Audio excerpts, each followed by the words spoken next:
welcome back to my channel. I'm Rachel, the owner and creator here at the Eclectic Cottage in Spokane, Washington.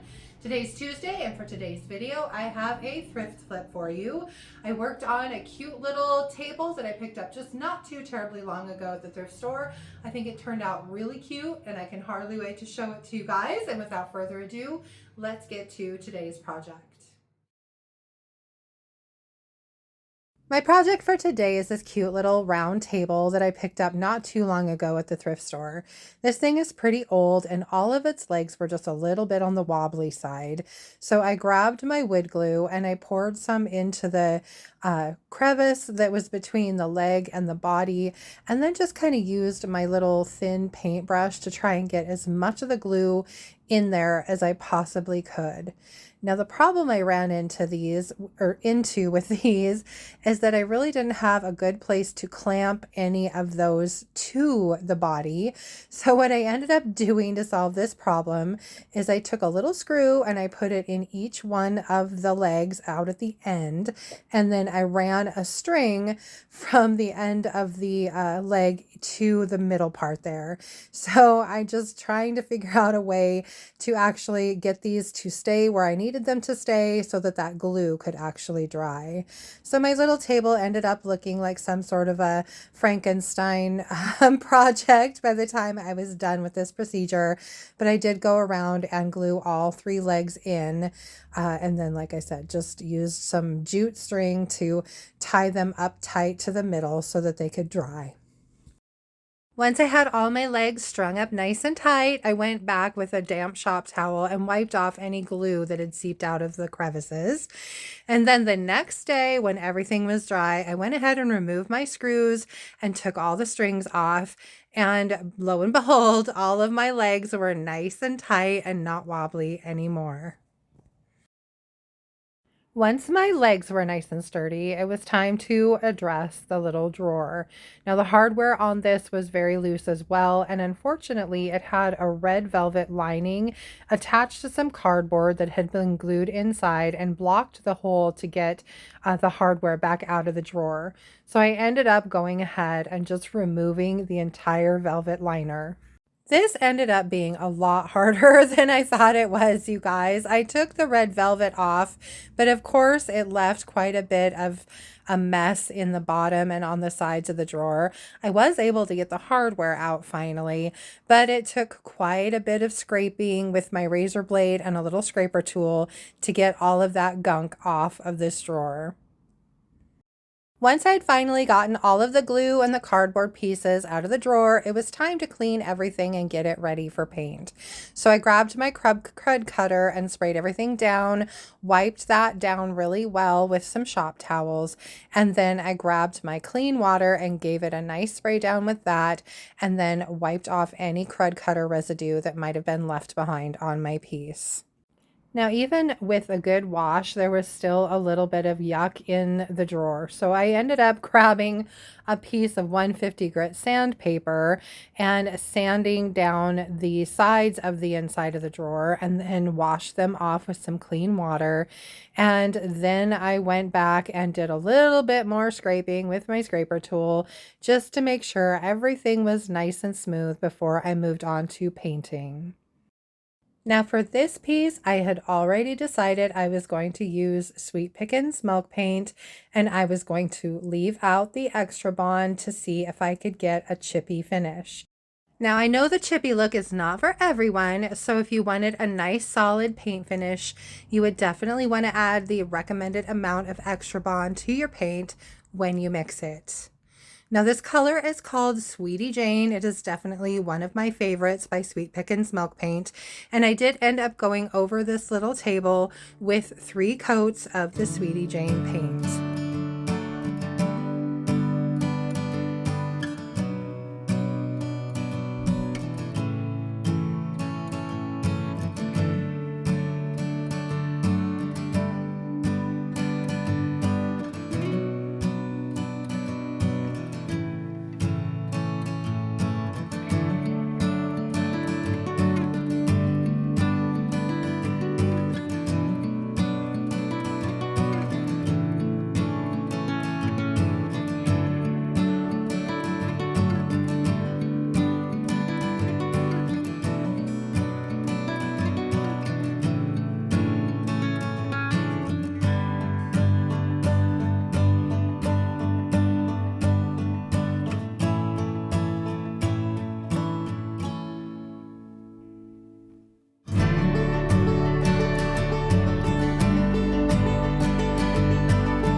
Now this is where the magic kind of starts to happen. I could see in places where the paint had kind of lifted and crackled, and I knew those would come off with some sanding. So I grabbed my little rotary sander and some 220 grit sandpaper, and I am just very lightly sanding this. I really don't want to distress this table. I want the natural chippiness of the paint to just come through. So I'm going over it very gently with my sander all over, just to get any of those chips to come off.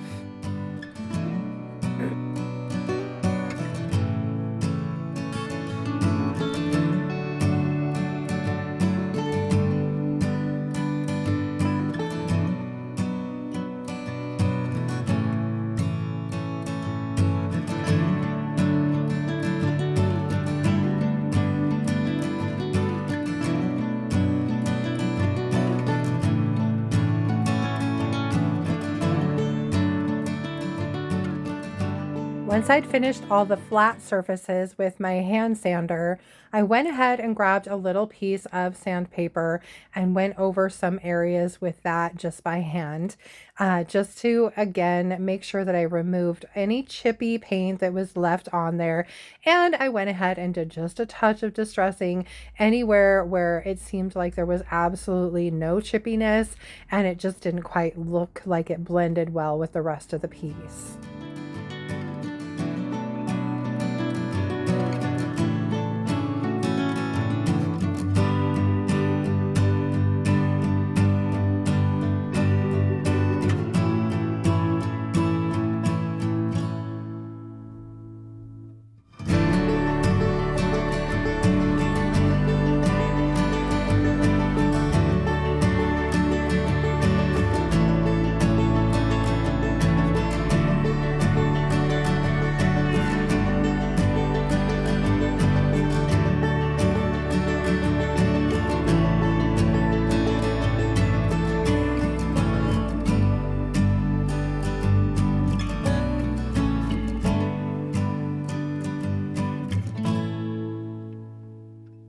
Once I was happy with the look on the table, I went ahead and grabbed the little drawer and basically gave it the same treatment, just going over the outside of it with the palm sander. And then I did the inside just with another piece of sandpaper, smoothing out any rough parts and then just removing any chips. Once that was done, I went ahead and took my little table back inside and gave it a good wipe down with a damp shop towel to remove any of that sanding dust from my piece. Now I'd already decided that I wanted to put some decoupage paper in the bottom of the little drawer. So I went ahead and grabbed Crinoline by DIY and put 2 good even coats in the bottom of the drawer, just being careful to make sure that my paint was nice and even and smooth and that I didn't paint any of the sides on accident. Then I set my little drawer aside and moved on to working on the top of the little table. For that, I grabbed a sheet of the Pastels Artistry Middy transfer, which is an 8.5 by 11 transfer, and I just was using up a last bit of it. So I had this sheet that had a bunch of little different flowers on it. So I cut them all out and kind of took my time figuring out about where I wanted them before I began placing my transfers down. Once I was happy with my placement, I peeled the backing of my first transfer, laid it down, and began using my transfer stick to apply it. Now, the only issue I ran into here is that I'm used to putting transfers on the milk paint that has extra bond in it. And for whatever reason, without the extra bond, the paint seems to be a little softer and definitely a little bit more easy to peel up with the transfer. So it was a little bit problematic for me. Took a little bit more time than I'm used to. I definitely had to go slow. And there were a couple of places where my transfer actually lifted the paint that I had to repair once I was done applying it. To repair my transfer and just make sure that it was going to stay where I needed it to stay when I went back to seal it, I grabbed a little bit of Mod Podge and a small paintbrush, and anywhere I could lift the transfer, I would just dab a bit of that Mod Podge onto it and then lay it back down onto the paint and press it down firmly so that it would adhere. I wanted to go ahead and put transfers on the other side of the table as well. And with all of the issue I had with the first set, I went ahead and grabbed some Rustoleum clear matte spray and sprayed the area that I knew I wanted to put the transfers on first. Let that dry completely, and then I laid my next little set of transfers down. And thankfully, that clear matte spray made all the difference. Then it was on to decoupaging the drawer. For that, I'm using Redesign with Prima's paper called Neutral Florals, and I'm using a razor blade to just cut it to size. And you can see there's a wrinkle in the middle from it being folded. Now, Redesign fibrous papers like this, you really need to use an iron or steam to get those wrinkles out. So I just placed it between two shop towels. I misted the top shop towel and then ironed that wrinkle right out. Then I grabbed my liquid patina by DIY and laid a little starter strip at the top of the drawer, smoothed my paper out into it, and then put the liquid patina on the rest of the bottom of the drawer. Then I used my paintbrush to just kind of smooth the paper out onto the rest of the drawer, and then went over the entire thing with another coat of the liquid patina. Next, it's time to seal my paint, and for that, I'm using Sweet Pickins Clear Oil Wax. Now, I love the oil waxes because not only do they do a great job at sealing the milk paint, they are also a wonderful wood conditioner. And in an application like this, where I have some portions of the bare wood showing, I felt like the Sweet Pickins oil wax was perfect. I'm just using a small chip brush and going over the entire piece with a good coat of the oil wax. You don't want it drippy and running everywhere, but you definitely want a thick enough coat that you can see it sitting on top of the paint. Then I walk away for about 20 minutes and let that oil wax really soak in before I come back to wipe it off. I also grabbed the little drawer and went over it with a coat of the clear oil wax as well, being careful to try not to get it down to the paper. Once I'd let it sit for a bit, I went back in with some dry shop towels and just carefully removed all of the excess oil wax.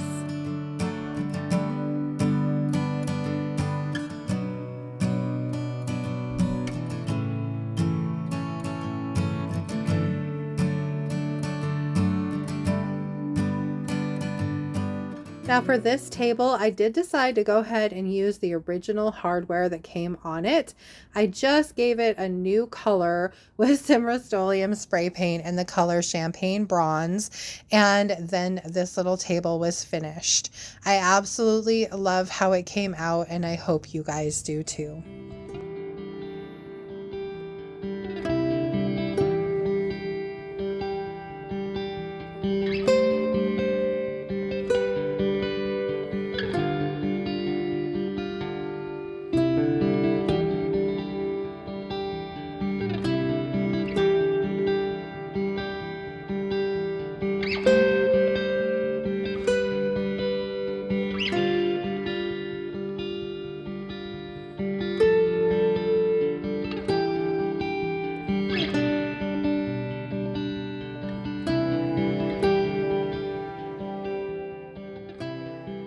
Well, that's it from here for today, you guys. I hope you liked my project and I hope you enjoyed the video. If you did, please remember to give it a thumbs up. I so appreciate that. And if you haven't already, I would love it if you would subscribe to my channel. Then just hit that little notification bell so you don't miss anything. And then don't forget to drop a comment below and let me know what you thought of my little table project. Also, as a reminder, any of the paint and products you saw me use today can be purchased through me at my website, and that's www.theeclecticcottagespokane.com. For Friday's video, it is either going to be a thrift flip or possibly the first part of a furniture flip. I have a dresser that's been sitting in my kitchen for some time now that I really need to get started on. I have agreed to be part of a group that's going to be going into a big event coming up in June, and I've got to get a couple furniture pieces done for that. So yeah, I'm going to take you guys along on the ride as I get those finished, and the dresser is going to be the first of them. So I do need to get started on it. Anyway, I hope you guys have a fantastic rest of your week. I hope your Memorial Day weekend was awesome, and I hope to see you back here on Friday. Thank you so much for being here. I'll see you then. Bye.